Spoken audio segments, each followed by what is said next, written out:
Okay, here's another treat for all you culture vultures out there. This is from May 1984, the very first issue of Spin magazine, which I was really excited when it came out because, at the time all they had was the Rolling Stone was the only thing that you had, and that magazine was always crappy.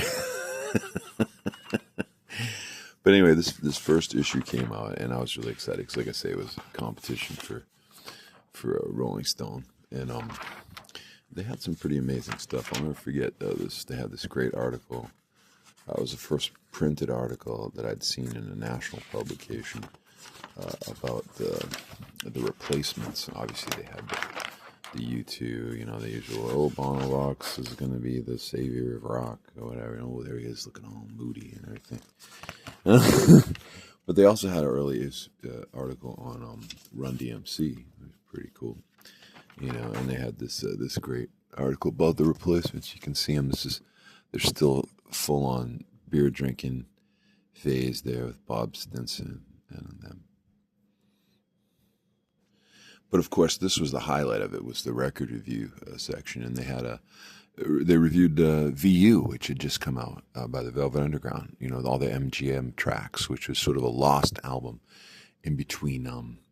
The third one, the self-titled, and then the Loaded, which was amazing. But these were some incredible reviews of some great records. They always championed Fela, when he first came out, actually he'd been around for a long time, but Spin and Bob Guccione we can actually credit for. That's one of the great albums of the '80s right there. Yeah, they also had an underground section that was pretty hip. I mean, they covered the Butthole Surfers pretty early. And a nice ad for a great Los Lobos album there. But like I say, they were early champions of Fela. And if you've never heard any of his music, I recommend you go to YouTube and type in Water No Get Enemy and have your mind blown. Okay, and there's our big Madonna feature. There's Ciccone right here.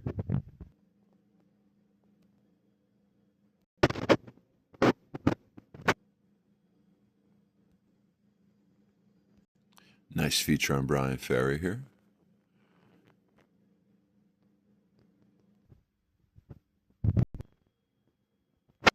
Christian rock, like Stryper and stuff. And of course, Frankly Goes to Hollywood. That was '84 for you. And there's Alex Cox. He had just done Sid and Nancy at the time. Another great shot of the placemats. I always feel like they could have done more with their format too, larger images and stuff. Anyway, that's it for now.